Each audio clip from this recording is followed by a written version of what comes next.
Welcome, everyone. I'm Dr. Kate Luther, and I'm the chair of the Department of Sociology and Criminal Justice.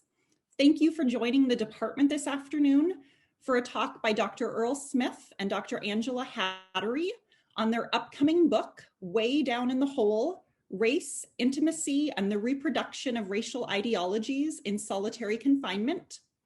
Our plan for this afternoon is to hear from Dr. Smith and Dr. Hattery about their research for approximately 30 minutes, and then we'll open it up for questions from the audience. I'd like to begin by introducing my colleague, Dr. Ana Leon Guerrero, who is the Dean of Social Sciences and Professor of Sociology. I've asked her to introduce our guest speakers because she knows Dr. Smith from his time as a faculty member and dean at PLU. After the introduction by Dr. Leon Guerrero, we'll dive right into today's lecture. Thank you again for joining us. Thank you, Kate. It is my pleasure to introduce this afternoon's speakers.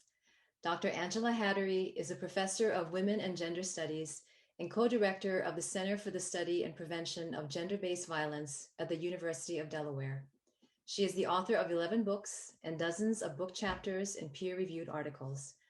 Dr. Hattery serves as a consultant to agencies that seek to combat violence against women, and she regularly appears as an expert on these issues on major TV and radio news media. Dr. Earl Smith is an emeritus distinguished professor of American ethnic studies and sociology at Wake Forest University. Earlier in his career, he was a member of PLU's Department of Sociology and served as the Dean of Social Sciences. He is currently teaching classes in sociology, African and African American studies, and women and gender studies at the University of Delaware. They are joining us today with a preview of their latest book entitled Way Down in the Hole: Race, Intimacy, and the Reproduction of Racial Ideologies in Solitary Confinement. In this book, they examine the ways in which racial antagonisms are exacerbated by the particular structures of solitary confinement. The book is based on 3 summers of ethnographic research in a large state penitentiary system. With their student team of researchers, they conducted over 100 face-to-face interviews with inmates and correctional officers. Please welcome Dr. Hattery and Dr. Smith.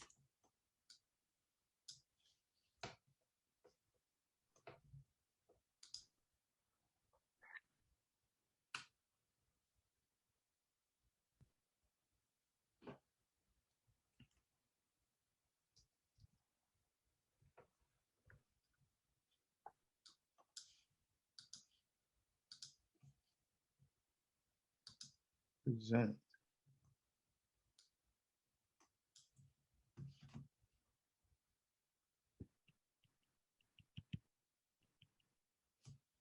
So, I hope everybody can hear me. It's great to be back at PLU. Nice meeting Kate for the first time, but also just really beyond what I can say in seeing Ana again. It's been a long time, and I'm just really pleased that we could be here this afternoon. I think when I left PLU for Wake Forest, it was just the sociology department. So it's nice to know that PLU moved in a direction of adding criminology, criminal justice, because it is right on time in terms of where we are in our society. And this is what colleges and universities are supposed to be about, keeping up, staying apace with what's going on in the larger society. It's my job to introduce our forthcoming book, where the manuscript is finished, and we're at that stage where anybody who has written a book knows you have to go through different processes with the editors, with the critics, etc., to smooth it out and make it something that's readable. I want to point out that the way we came to solitary confinement is very, very interesting, especially when we teach our students, undergraduates and graduate students, that it's important to make connections. And by that, I don't mean just tagging along to individuals who have a name. We left Wake Forest University around 2010 or 2011 and went over to Northern Virginia at George Mason University.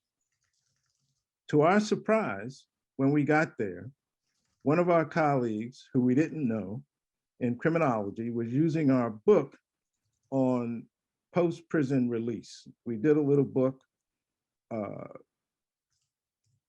trying to understand the conundrum for those former inmates, former prisoners, people who were formerly incarcerated. Once they did their time, they essentially were told that they were free to move out into the free world and restart their life, the so-called second chance. And so we wrote a book about that. And I won't take the time to go through all the details, but we were concerned that a lot of people leaving prisons were not being given a second chance. So our colleague, one of our colleagues, sent us an email one day saying, hey, welcome to George Mason, I'm using your book. And we got to know her, we gave talks in her classes, and a year later, she sends us another email, and we had been to meetings, et cetera, on and off, sends us another email saying, wow, based on her relationships, it's all about relationships, folks. Based on her relationships from some people that she knew when she was a graduate student in the California system, she made a contact high up in this state prison hierarchy, whatever they call the administrative apparatus that runs state prisons in every state in the country. And the people that she knew said, hey, we can give you access to solitary confinement, but let's just go over the rules. And lo and behold, she and us as faculty, along with both undergraduates and graduate students, went through the process of gaining entry into solitary confinement in this large state system. I think it's important to note here now that lots of people have told you things about solitary. Mostly what you would have heard is from psychologists, psychiatrists about the issues of isolation, no human contact, abusive conditions, et cetera. And we can verify that all of those things are true. But our team had no one who were psychologists or who were psychiatrists. And we were asking the kinds of questions that sociologists and criminologists would ask of prisoners, with the added caveat that they were spending 23 hours a day in their cells, no human contact, being fed through a wicket, being tethered like dogs when they move from point A to point B. And wow, it became a social science research project as opposed to a project dealing with mental health, et cetera. And my colleague, Dr. Hattery, might say a thing or two about the mental health piece that we sort of picked up along the way, but that wasn't our major focus. Slide. So you can Google pictures of different solitary confinement cells. They differ depending on the state, depending on the age of the prison. But one thing we learned was they're tiny, tiny, tiny, tiny places. And depending on your status, whether it's criminal status or administrative status, depends on what you can have in this cell. One of the surprises that hit us at one of the prisons, where I was assigned to interview people on death row, I was shocked to go into death row and see 17-inch color TVs, see people in cages inside the cage, using computers to mainly LexisNexis type platforms to do their legal work. So it at least for us, it's a place that didn't look like some of the older prisons in Eastern Penitentiary in Pennsylvania or Comstock in New York, but there was total isolation. Slide. So we spent 3 summers with a team of 10 to 12 people, undergrads and graduate students.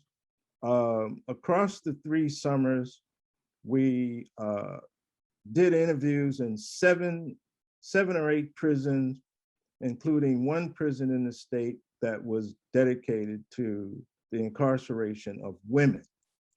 Our colleagues who are also writing articles, in fact, several of the undergraduates just published a paper last week in a journal that I know Kate's class probably looks at, called Deviant Behavior, where they talk about some of the work that they did. But Professor Hattery and I were interested in the close contact between primarily white correctional officers, staff, and incarcerated Black and brown people. How did this work? How do you have, I mean, it was, the relationship was stark. So we began thinking about how do you flip the script where you reproduce this phenomena. And for the years we were there, I think 2017, 18, and 19, for the years we were there, this white racial resentment was steamrolling. It was catching fire, and it had a lot to do with the last administration that was in office. We wanted to write this book to understand the structural impact of solitary confinement, not only on the inmates, but also on the officers, the correctional officers, people who came to work every day. They left their homes, they stayed on the job 8, 10, 12-hour shifts, and then went back home and turned around the next day and did it again. So we wanted to know about what sociologists used to call race relations. Slide. As you can imagine, the lead up to the first summer took a lot of planning. We had to select the undergraduate and graduates.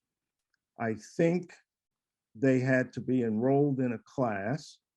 I know that prior to our undertaking the first summer of research, they were in a training session that lasted several weeks, 4 or 5 weeks.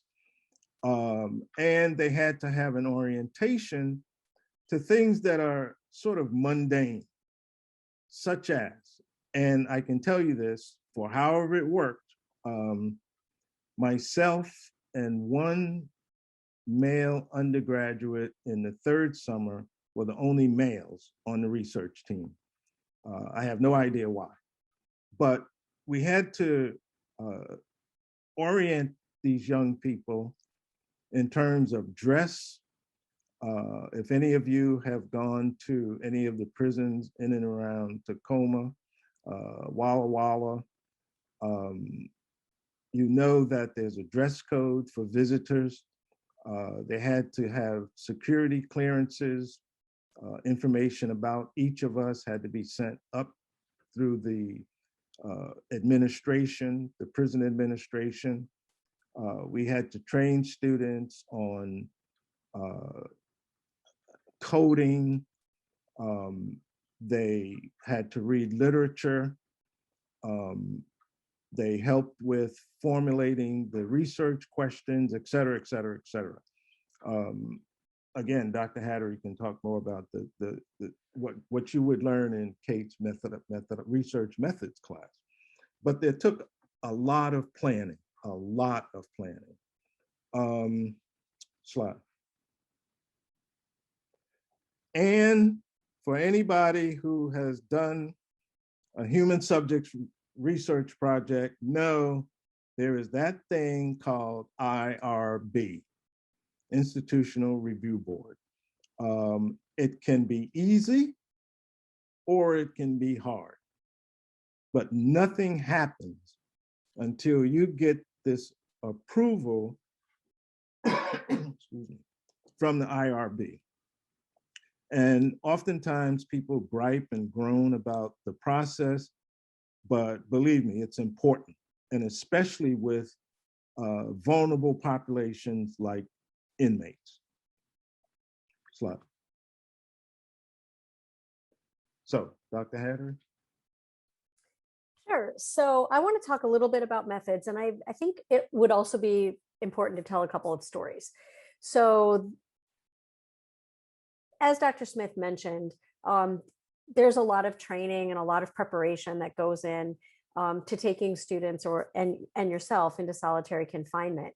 A couple of things that are important that you might or might not think about, depending on what kind of work you've done, is we were doing interviews, ethnographic work and ethnographic interviews, but you can't take any devices into the prison. So you can't take a cell phone, you can't take a Fitbit, you can't take an Apple Watch, you can't take a computer, you can't take any recording devices. So this was old school ethnography. We had notepads and pens and paper, and we were taking notes while we were interviewing people, trying to double check the quotes as we were getting them so that we were representing people's real what they were really saying. And to be honest, it's exhausting. So we would generally, just to give you a sense of what it looked like, we would generally get up around 3 o'clock in the morning, pack the car, drive for 4 or 5 hours, arrive at a prison at 7 or 8 o'clock in the morning, and go right in and begin doing interviews. We would leave at around 4 o'clock in the afternoon, 4:30, and then spend an inordinate amount of time trying to write notes, type, capture everything that we had done. So it's a really exhausting experience. And the way that we set it up to be efficient, we would generally go for 3 or 4 days at a time. So at the end of the 3 or 4 days, you're pretty much mentally fried. It's a really, really exhausting experience. Not to mention, you're also in solitary confinement for 8 or 10 hours a day, along with the COs and along with the inmates. So in terms of measurement, we would draft, come up with research questions, draft an interview protocol, revise it on the fly sometimes. But as Dr. Smith mentioned, we did a lot of revision between the first and the second summer. And I'm going to tell you a story in a minute about why and what sort of led to a bunch of that revision, and how that, if you have questions, we can talk in the Q&A about how does that square in terms of reliability and validity. And one of the questions one of the techniques you're working with the students to understand: how do you know when you have a story? How do you know when you have enough data? How do you know that it's saturated? And how do you know when you have something that you might want to go back and revise and think about? So I'll talk about that in a minute. Let me move to the next slide. Sorry, whoops. So this is not actually what solitary confinement looks like, because you wouldn't have these people walking around, but it is what solitary confinement looks like structurally. I can't overstate, and Dr. Smith talked about it, but it's really impossible to overstate the incredible privilege and rarity of getting access to solitary confinement units.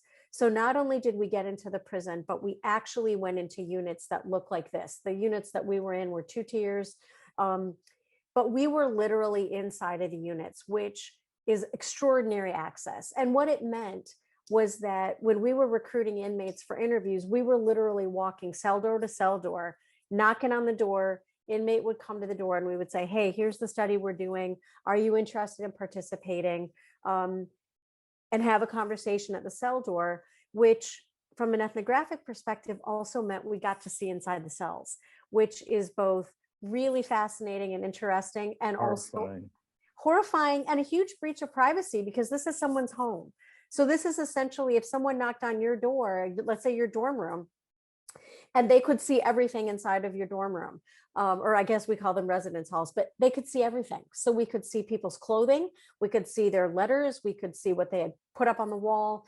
And this is when Dr. Smith talked about the IRB. That's a real issue. It's a real issue of privacy, and you have to take that very, very seriously, and you have to guard it, just, like putting a lock on it. One of the things that we were very, very careful and had to train the students around is the COs would often say, hey, go interview inmate Joe. He's got an interesting story. And we would interview inmate Joe. And then the guards would want to ask us, well, what did Joe say? Well, you can't tell the COs what Joe said, because Joe might have said, I didn't get my shower last week, or I don't have my books, or I don't have my property. Well, now the CO is going to interpret that as a grievance, a gripe, and could take that out on inmate Joe. So protecting what inmates tell you, they are a protected class for a reason, because they don't really fully have the power to consent or to control the information. So it was a really, really tense environment. We write in the book, inmates are relatively easy to recruit because they have nothing but time, and they were eager to get out of the cells, especially when there was a young, blonde, 20-year-old woman who would spend a half an hour talking to them. So they wanted to get out of the cells. Staff didn't want to talk. And so recruiting staff was a lot more of a challenge, and it was not something that the students really, they struggled with it. The staff required a lot more massaging. They required a lot more rapport. I found that the best way to recruit staff was to follow them around for a day, do a little BSing with them, exchange a little, whatever back and forth, and conduct an interview while you were actually following them on their job, so that they don't have time. They are busy. They are running the entire shift. And so if you were to say, hey, well, I'll just follow you on your rounds, or I'll help you while you're doing your paperwork, they would be much more willing to talk. So the sort of dilemmas of recruiting inmates and staff is very, very different, and very, very important. This is the racial distribution of men in solitary confinement. We personally conducted about 100 interviews, but the whole team conducted just under 300. As you can see from the chart, the inmates in solitary confinement are disproportionately Black and brown. The COs, we don't have a chart because it wouldn't even register. They're all white. We interviewed, I think, 2 COs or psych staff who are not white, which also raises dilemmas when you write the research up, because they would be easily identifiable. So you have to really work hard to ensure that nobody could figure out who it was that you're reporting about when you write the book. I wanted to talk about truth for a minute. And we got some thinking about this. We drew heavily on Matthew Desmond's book, Evicted. Ethnographers aren't truth seekers. We weren't judges, juries. We weren't there to make a determination about if an inmate said something was X and the staff said something was Y. Ethnography and interviews are really about getting the perceptions of the truth. What does an inmate believe his experience to be? What does a staff member believe their experience to be? And we've done a lot of other interviews. A project that we have worked on, we started about 20 years ago. We interviewed both people perpetrating intimate partner violence and people being the victim survivors of intimate partner violence. And it's a similar process. You're not trying to figure out, did Joe hit Sally on Sunday? What you're trying to uncover is, how does that feel to Joe, and how does that feel to Sally? And so it's not really that we're having a debate about, objective or subjective truth, but more to point out that this kind of research method isn't about seeking the truth. It's about figuring out and understanding people's lived realities, and not judging those. It was very hard for students to learn. And I'm going to, again, tell you a story in a minute. But when you're confronted with something that doesn't make sense, your job is not to challenge, your job is to understand. And that can be a really difficult thing to do when you're in this high stress, high tense environment like solitary confinement. Ethics, we've already really talked about that, but just to hammer the point, inmates, Could go ahead. Can I interrupt you for a minute? Of course. Before you go into the ethics part, finish out the kind of job that correctional officers do, as opposed to the kind of job we think they do. And here, I'm concerned that you're a cop. You're a cop in a prison, but in solitary, not general population, but in solitary, you become more of a kind of babysitter. Many of the COs talked about that. And so if you say, what happens across this 12-hour day, at 6 a.m. or thereabouts, you're going up and down those tiers. It could be 2 tiers or 3 tiers, and you're serving cell to cell breakfast. You're going to every cell serving somebody breakfast who might turn around and throw the breakfast back at you. Around 10 o'clock, you're serving lunch. And these units are big, and you got to walk. There's no elevators going up and down. You got to walk up. You got to get your carts up to the 2nd or 3rd tier. And then around 4 o'clock, you're back again. Now understand, you're a cop, you're a correctional officer, you're serving dinner. And then you got to come back after breakfast, lunch, and dinner and pick up the trays. So if you have, 50 people on a tier, on a unit, you have to make sure you have 50 trays back. And so what we heard from correctional officers were, this isn't the job that I signed up for. I signed up to be a correctional officer, not somebody who delivers lunch, who escorts the nurse when they are on the tier. And it just was, and then later have to pick up the garbage. So the prisoners just throw garbage out of this cell, and the correctional officer, a cop, has to come around with a plastic bag and pick up the garbage. So, I think that's unique in terms of what we think we know about what goes on and what goes on in reality. Sorry about that. No, not at all. That's the story of the book. And so let's just get right to it, because I think it's probably more interesting than ethics. Although what's important about ethics is that inmates they don't have full consent. They don't really have the ability to consent to something because they're locked in a cage. But let's talk about that. And this is also about how you revise your protocol. So we were it was the first summer we were doing interviews. We were in a prison that's maximum security.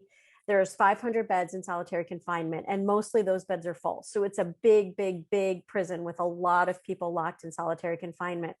And I'm the oldest woman on the team. I'm white. And I think that a lot of the COs, they trusted me for reasons that I can't really fully understand, but I think have to do with my identity and my ability to build rapport. So I had spent a day kind of hanging out with the COs, and came in the second morning, and the lieutenant said, so-and-so wants to talk to you. And we're going to use their pseudonyms. We gave them all pseudonyms, and we chose people in our families. So the names mean something to us. But this big, tall, white guy, he was in his early 60s. He's worked in solitary confinement for 12 years. 12 years he's been locked in essentially with the inmates. I was nervous. He was kind of big, he was kind of scary, and he really wanted to talk. And his name is CO Travis. So CO Travis, we sit down in a room, he shuts the door for privacy.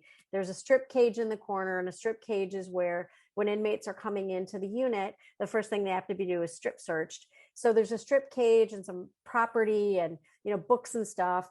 And the first thing out of CO Travis's mouth is, he says, we're Trump's left behind. The COs, we're the ones who are left behind.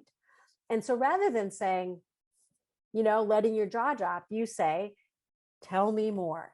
And CO Travis went on for about an hour in which he described exactly what Dr. Smith was saying. He was trained as a CO to, his job as he viewed it was care, custody, and control. Care, custody, and control.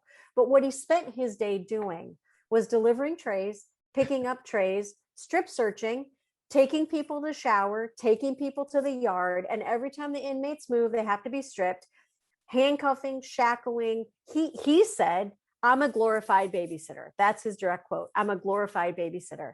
And at the end of the day, what we really learned from CO Travis and CO Bunker and CO Porter and many other COs was that the job wasn't what they signed up for. The job wasn't what they were trained for. And from their perspective, a Black guy lying up in a cell, getting his meals delivered, getting his laundry done, and watching the Golf Channel on his 17-inch color television meant that the inmate had a better deal than the CO. The COs believed that their lives were worse than the men that they were locking in solitary confinement. Women too. And women too, but it was more pronounced with the men. So when we said early on, how do you revise? Well, once you heard CO Travis's story, you ask a lot more questions about the work and how men feel about doing the work and what they think the work should be. But how do you know when you have a story? I knew the moment CO Travis said, "We're Trump's left behind," I knew we had a story. And the question was to design a process to be able to elicit CO Travis's story. Let me find the slide. Sorry, whoops. So we've really already talked about how do you develop rapport. You interview inmates in non-contact rooms. You're yelling through a pane of glass. It's hard, but they want to talk and they want to be heard. The COs, it's a lot more difficult, but they also want to be heard. So the issue was really figuring out how can you get them to trust you with their story, and how can you ensure them that the story that they're telling you is a story that you will hold sacred and that you will try to communicate in ways that honor their perception, even when we believe their perception is wrong. How many times did we want to say to a CO, but you have the key, you get to go home at the end of the day, you have a family, you're not locked in a cage, you don't shower in a cage, you're not strip searched. That's not how you handle it. You handle it by saying, tell me more about that experience. And this feels like a good place to sort of open it up for questions. I'm going to stop sharing. I do want to mention the title of the book, Way Down in the Hole. For those of you who are fans of The Wire, we decided to use The Wire as the inspiration for the book title. So when you watch The Wire, the music that opens The Wire is a blues song, Way Down in the Hole. So that's the title. We would love to have more conversation about whatever folks are interested in talking about.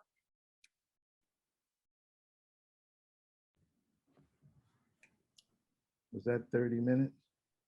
That was 30 minutes. Yeah, wonderful. Thank you both. I'm going to applaud. I know you can't see everybody else doing this, but thank you so much for that great overview and wonderful discussion about research methods. I know we have many students who are here who are in research methods, and I really hope their wheels were just turning as you were speaking about this.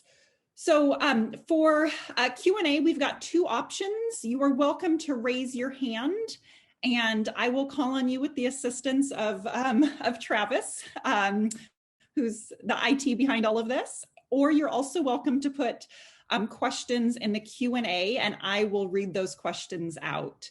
So what questions do we have here for Dr. Hattery and Dr. Smith? I see one question actually already. A question from Thomas Oliver. Thomas asked about hearing more about the subtitle of your book. If you could talk a little bit about the subtitle to get us started. Thank you. Sure, and we probably need to revise the subtitle. I'll just start by saying that.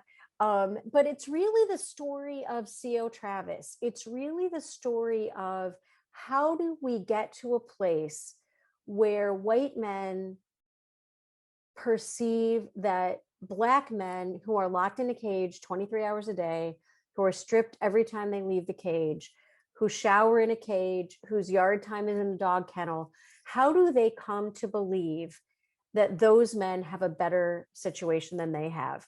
And part of the story is that since the beginning of the war on drugs, but it really ramps up in the mid-1990s, the US economic development approach to rural white communities, especially in the Rust Belt and states that had coal mining and things like that, is to build a prison. And so you build prisons in rural, completely white counties, and you fill them with Black men. And you fill them with Black men who have committed crimes. And yes, that's true. Although most of them haven't committed, most of them have committed low-level drug offenses. They're in solitary. We should also talk about that a little bit. You end up in solitary for breaking rules in prison, not necessarily for what you did on the outside. And so their experience in solitary confinement units is confirming, it's the psychologists call it confirmation bias. It confirms every stereotype that they have of Black people, that Black people are thugs and criminals and not deserving of even a 17-inch TV with a full complement of cable channels, which we should point out is only available to inmates in solitary confinement who are there on what's called administrative custody. Those who are there on disciplinary custody who've broken a rule, they do not have access to that. They get 3 orange jumpsuits a week, 3 pairs of underwear, 3 pairs of socks, 1 bar of soap, 1 little tube of toothpaste. They get 1 book a week, so they can change the book out once a week, but they can only have 1 book. They come to believe that status, that those guys get something more than they have. And that's really what the book is trying to understand and unpack.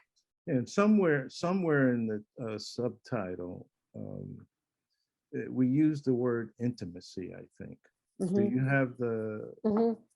Can you put the title back up on there? Yeah, I can do that. Keep talking.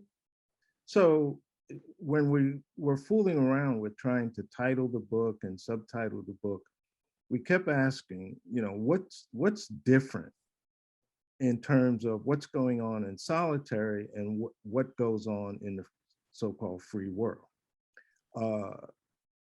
I don't know of any institutional structures where white people, for the most part, COs, officers, are paying attention to non-white people, to Black, to brown inmates, bringing them their laundry, bringing them their food, going strip searching through them, the most intimate type of relationship of strip searching them, taking them back and forth to the shower. I don't know where it exists in the free world. And that's what we were trying to hammer away. Something is going on inside, not even in general population. Something is going on inside of solitary that is flat out unreal. And this is what we honed in on when we started to put together the book. A surreal space, absolutely mind-boggling. And that's what we got back from the interviews with officers and what we call white shirts, lieutenants, those type of people who are in charge, and the day-to-day correctional officer. And they expressed this specifically. I didn't sign on for this, but you say, well, okay, why don't you leave? Where we went to these 7 or 8 prisons, fracking was coming to a halt, coal mining was coming to a halt. So where were you going to go? Plus, where were you going to find a job that paid you, I guess you would call it a decent wage?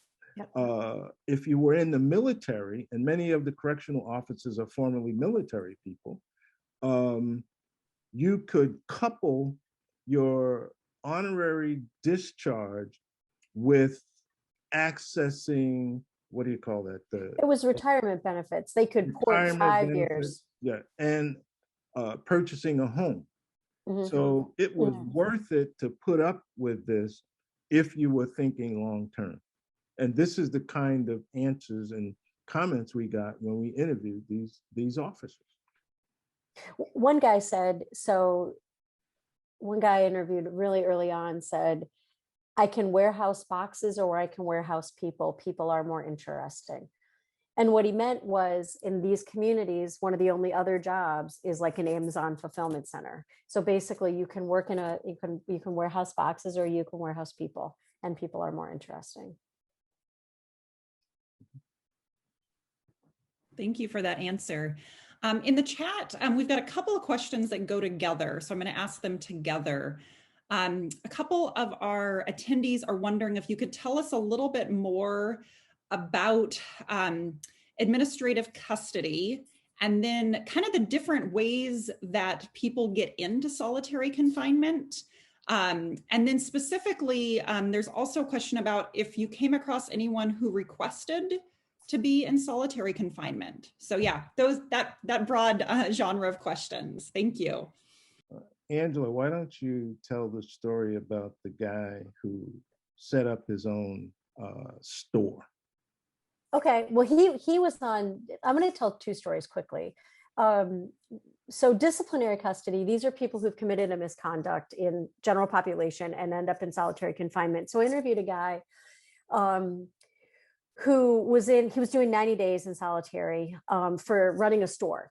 And I asked him what it meant to run a store. And what he shared with me was in general population, as well as solitary, there's a limit on how much commissary you can have in your cell at any one time. So it's like a dollar value. Like you can't have more than $70 worth of food items. The big trade was in honey buns. And if you were busted with more than $70 worth of honey buns and Cheez-Its and ramen noodles in your cell, you would get a bid of 90 days in solitary. And he was doing a bid for having a lot of extra commissary. He was running a store, which he explained to me meant that he didn't have any money. He didn't have anybody putting money in his commissary. So he ran like what we would probably call like a payday lending operation. So, Kate's hungry. So I give Kate 2 honey buns, and next week Kate has to give me 3 back. So it's 100% interest on the honey buns. And that's why he needs to maintain an inventory, because he's trading in honey buns and Cheez-Its and ramen noodles and all that other stuff. But he's doing that as a way to be able to make it in a system where he doesn't have a job and he doesn't have any way to get money on his books. And if you were to eat a prison diet, you would be hungry for honey buns because the diet was just, we ate there. I mean, we ate while we were inside, and the food is awful. What everyone says, the food is awful. But I also want to tell quickly the story of 50, and we call him 50 after 50 Cent because he was a rapper. He was a ladies' man. He was really an entertaining guy. But 50 is an example of someone who chose solitary, and he chose solitary because his brother had been murdered, and he and the person who murdered his brother were incarcerated in the same prison. And he was afraid he would kill the guy who killed his brother if he saw that guy. So he got himself locked in solitary as a way to protect himself from committing another crime. And his story is a little dramatic, but there were lots of stories of people who chose solitary. What makes 50's story even more interesting is that 50 was going to be released directly from solitary to the streets. So he was going to max out on his drug sentence. I think he had some drug violations. He was going to max out and go directly from solitary to the streets. And we spent a lot of time thinking about, what does it mean as a society that we would release? He'd been in solitary for a year. What does it mean to release someone from a 10 by 10 cage who has no human interaction, whose exercise is in a dog kennel, out into the community? And we're not necessarily fans of that strategy. In 50's case, he had a really sympathetic CO who created a sort of step down program for 50. And we were actually interviewing the CO, and 50's walking around the unit, going to the shower by himself, cleaning up. And we asked about it, and he said, yeah, he felt like the best thing he could do for 50 and for the society was to give him increasingly more freedom, so that it wasn't such a culture shock when 50 walked out, into the streets. So that's some of the answer. Do you want to talk, Dr. Smith, about Oh, well, we status? interviewed trans inmates who requested solitary for safety. We interviewed young inmates who requested solitary for safety. So when you pay attention to the Chauvin trial that just ended recently, you know that the first thing that happens to an ex-police officer when they're sent to prison is they're sent to solitary confinement. I mean, it's like it's routine for their own safety.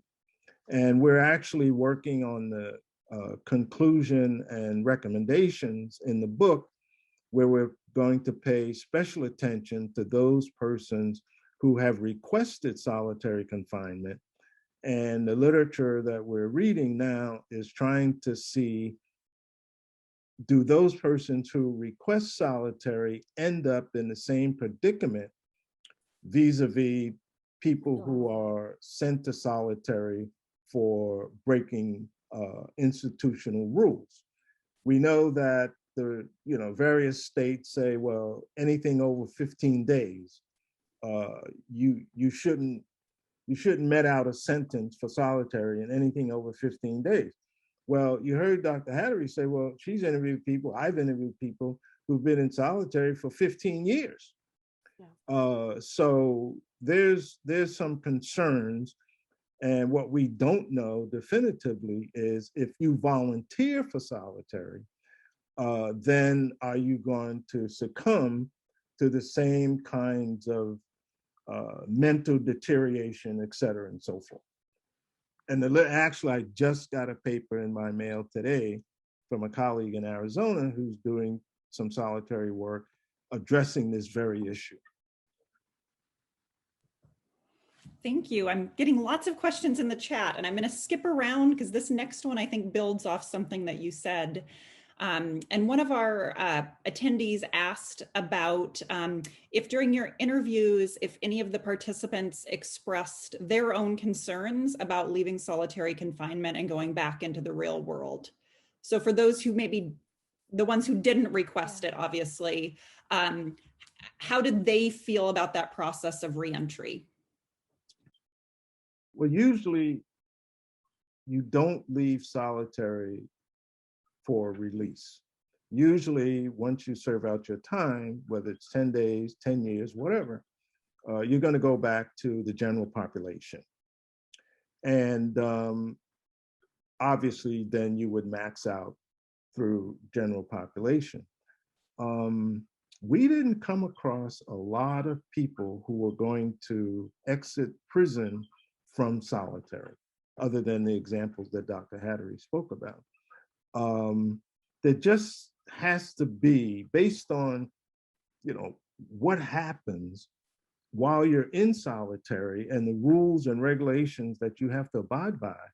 You need this, I don't know what to call it. You need this extra time to readjust just to being around other people. Yeah. And I think the authorities, the people who run these prisons, they know that well. So, it's, who knows? I mean, lots of prisons around the country are saying they're abolishing solitary confinement, and it sounds good. It comes up on the news, but these are still isolation units. However you rename them, Pelican Bay, for example, in California is a classic case. Rename them, repaint the place, draw murals on the wall. There's still cells where you have limited relationships with other people. I would just add, I think they were mostly trying to get through day to day. Like, most of the conversation was, how do I get to tomorrow? And less about the future, because that seemed far away and it was hard to think about that. I do want to share a quote from an inmate, a woman we interviewed. who was sent to solitary. She was sent to prison in solitary confinement when she was 11, and she's now in her 30s. And we both interviewed her on separate occasions. And the first thing she asked Dr. Smith in the interview was, "Do you think I'll die here?" And sadly, the answer is yes. And, you know, the story, we call her Maya. The story of Maya is that she went to solitary confinement before she had her first period, and she'll die in solitary confinement after she goes through menopause.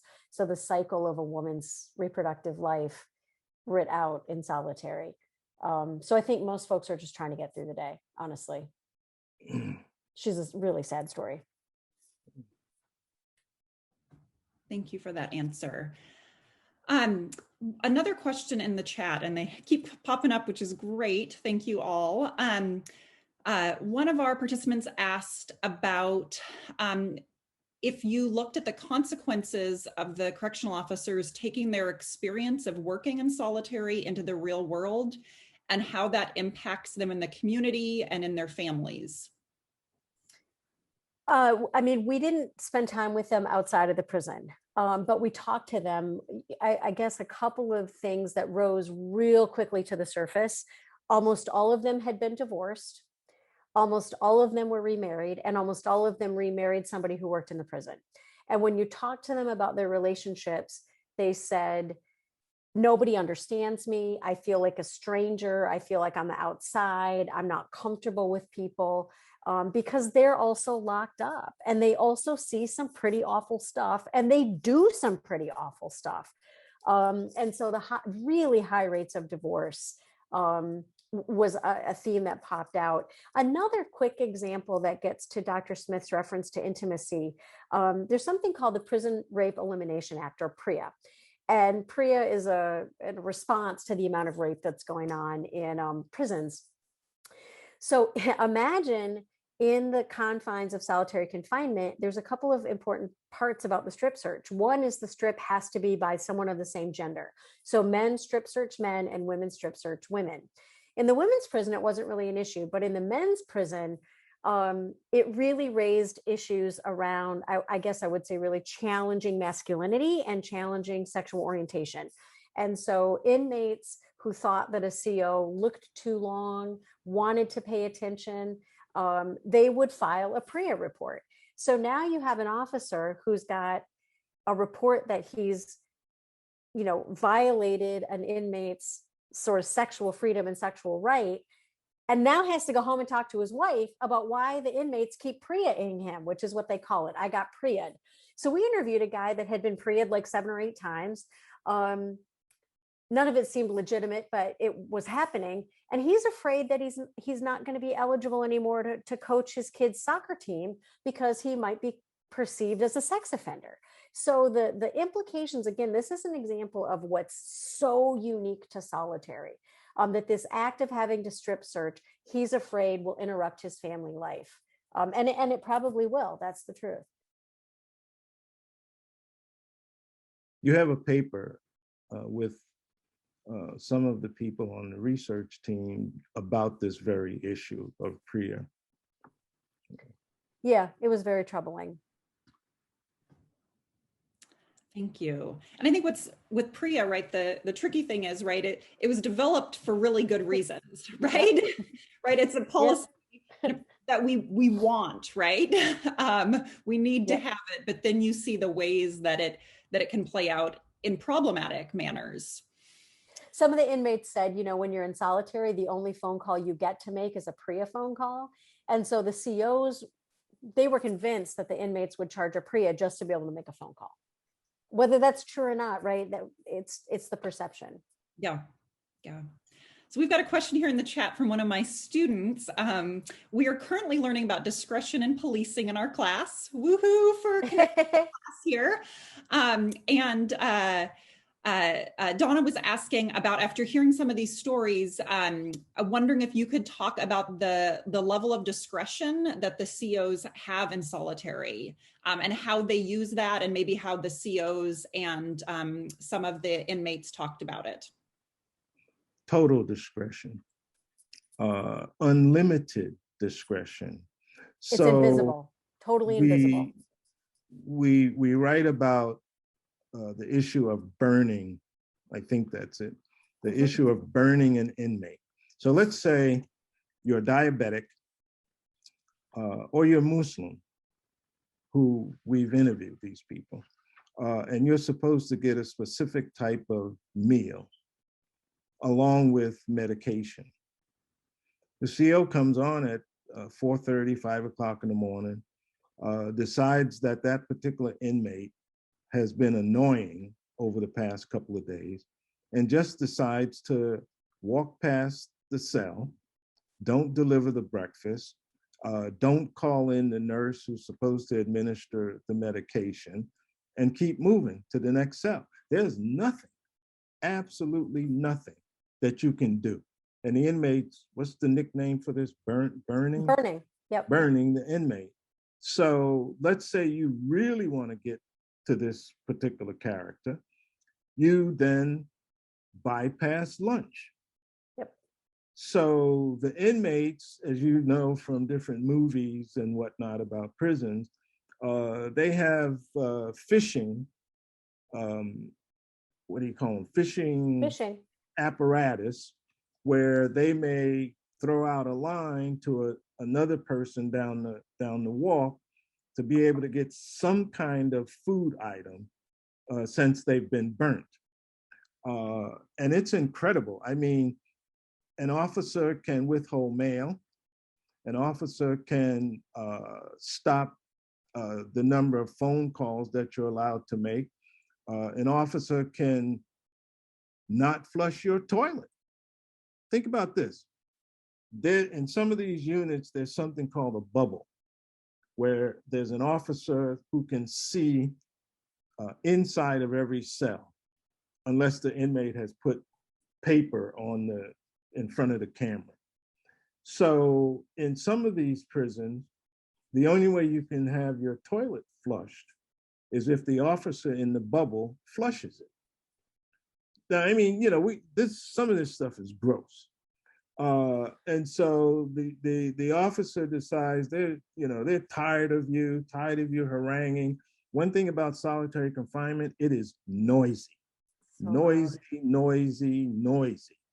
Lots of yelling, lots of screaming, lots of heads banging on the door. It's always noisy. So the officer might decide, you know what, I can't take it. And not flush toilets for however many days. They can turn off the TV. There was a lawsuit in this particular state where in every tier, you had to have a TV mounted. The officers can turn off the TV or turn the TV in such a way that prisoners on one side of the tier don't have access to see it. Or leave it on and it's noisy when people are trying to sleep. Yeah, and so when we mentioned some of the prisoners had TVs in their cell, that's because they have somebody on the outside who provided the resources for them to buy these TVs. Yeah. So burning an inmate is a big deal in this particular state system. That goes for showers, that goes for yard time, that goes for meals, that goes for medication, that toilet paper. Yeah, all that.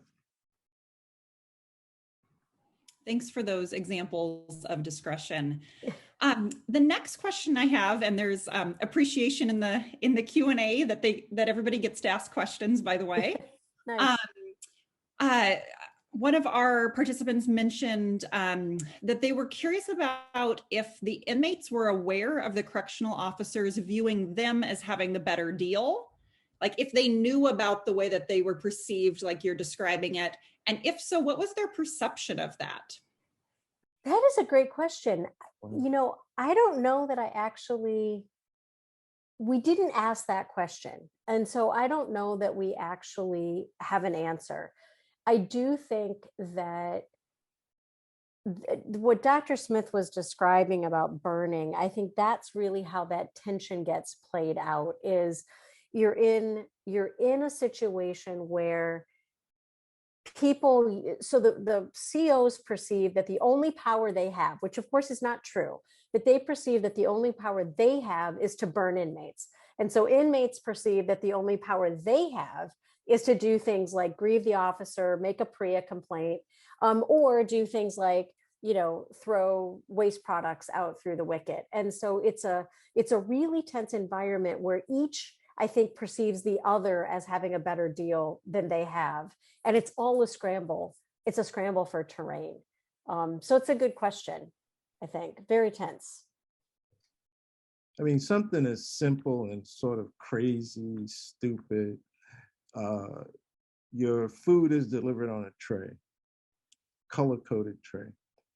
And you decide, because as an inmate, that unless you can count all the trays that you took up, that you got back, that nothing's going to move for the rest of the day unless every one of those trays is recounted. And so people will withhold trays to the point where they have to go in and put on shields and all this other kind of gear to retrieve the tray from the cell. So the inmates know that they don't have any power, but they can interrupt the workday. The workday is timed. It's students need to know about time, breakfast, count, lunch, count, dinner, count. Everything is on some type of schedule. And so while we're sitting there waiting to interview the next set of people, if there may be what do you call that thing where they say they can't let the inmates out of the cells? Oh, they lock them down. Yeah. And we're waiting 2-3 hours just to get to our next interview. And a lot of this has to do with the tension between the inmates and the correctional officers. If there's a fight, say there was a fight on the tier, we may be sitting in a room waiting 2.5, 3 hours before they allow us to get to our next interviews. Yeah, time is I think it was such a great example to say that it's just such a tense environment. They've each figured out what they can do. Interrupting an officer's day is a big inconvenience for the officer, and it creates tons of paperwork. So it's a battle every minute of every day. Thank you. We've got another question here. I'm going to take a couple more, and then I think we'll be wrapping up. A question about how you might have to, I don't think you actually asked these questions, but based on your experience, if you think the decades of placement of prisons in rural areas has contributed to the polarization between rural and urban politics. That's the story of the book, actually. That is 100% the story of the book. And so we talk about, and it really came from C.O. Travis. When C.O. Travis said, "We're Trump's left behind," we started to pay very careful attention to how white racial resentment was brewing and being fueled in these rural white communities. They're absolutely, and for students who are here in the session, what this meant was we went and did a bunch of interviews, and then we said, and I hope you'll like this, Kate, we then had to go learn about white racial resentment. So we read books and books and books and books and books to try to understand white racial resentment, the rural-urban divide, the political divide, and we can send some really outstanding resources for how to think about that. But absolutely, I don't think C.O. Travis's words, he chose them very carefully. When he was invoking Trump language, he was being very specific about the politics. We write about it in the book. At the time we were living in Northern Virginia, it's very liberal, but it's also like politics is all national politics are local. And so people are very into politics. But, by December of 2016, the signs were down. You didn't see yard signs anymore for Trump or Clinton or anybody. They were down within weeks of the election. It was over. It was settled. It was a fait accompli. When we drove into these rural communities, there were Trump signs everywhere. There were barns painted with Trump. There were chain link fences with red and blue solo cups spelling Trump. It was as if the election was still happening in real time in 2017, in 2018, in 2019. And so, yeah, that absolutely. We talk, and we can't disclose the county because that's part of the IRB deal. But we watched the election returns this November, and one of the first counties that was called was the county where we did most of this research, and it was called for Trump within 2 minutes of the polls closing. And so, yes, absolutely. And it's the combination of citing the prison and filling it with Black people. I think if you built the prison and filled it with white people, you wouldn't have the same dynamic that we saw in those counties. That's the story of the book. Well, excellent question. Yeah, absolutely.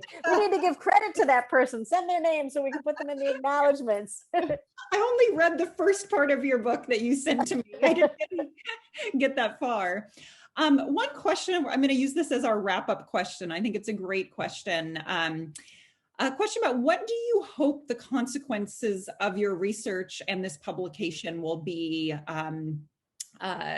for the, I think we can think about this for your fields of study, but also we can think about it when it comes to policy implications, or what people can take away from your book for how we should be thinking about solitary confinement. You're on mute. We make it clear in the book that we're not abolitionists. Lots of abolitionists running around in terms of prisons in general, solitary in particular. We're trying to figure out if there's anything, quote unquote, good that can come out of this type of unit.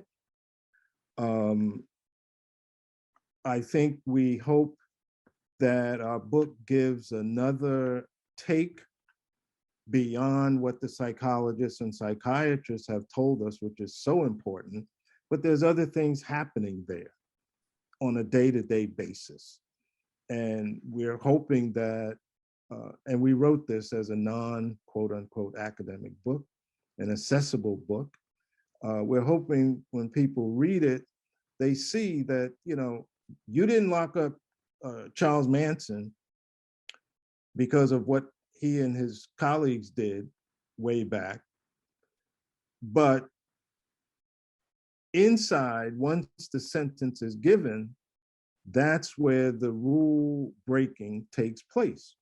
And we want to make that clear to people, because I think in our society, people believe that, if something happened in, Indiana or Maine or wherever, you're going to send those perpetrators to solitary confinement. We're trying to clarify what this particular unit is, what some of the consequences are for the people who serve there. And I don't think there's any other research for the people who work there. That's very, very important. What happens to all these men and women that work in solitary for 10 and 12 and 15, 20 years? How does that impact their family lives? What happens to them in the community? So we're trying to bring more of that story to the general reader. Professor? I would just add, I think part of it's about pulling back the curtain, that solitary confinement is so invisible that anything can happen there. To your question about discretion, I mean, that's because no one can see in there. And so it's about pulling back the curtain. And it's also about the story of forgottenness. I think the inmates who are there are forgotten. No one knows where they are. You can't find them. You can't see them. But the staff are also forgotten. And what does it mean that we live in a country where we think that the right economic development is building prisons and locking people in them? And if we can get more people into that conversation, why aren't we building solar panels instead of building prisons? And how did we end up where we are? I think hopefully that people will ask some more interesting questions about that. Wonderful. Thank you both so much. This was phenomenal. There still seems to be a few more questions coming in, but I think I'm going to wrap it up. And then if anybody who has a last question that they just have to ask, if you want to stay on and raise your little, I think, blue hand in Zoom, we'll unmute you and you can ask Angela and Earl directly. But we're going to wrap it up. It's almost 5:15. Thank you both so much. And I'm the only one who I guess can actually clap, but we appreciate you so very much coming to do this. And thank you to everyone who's attended. It was fantastic to have you here with us. And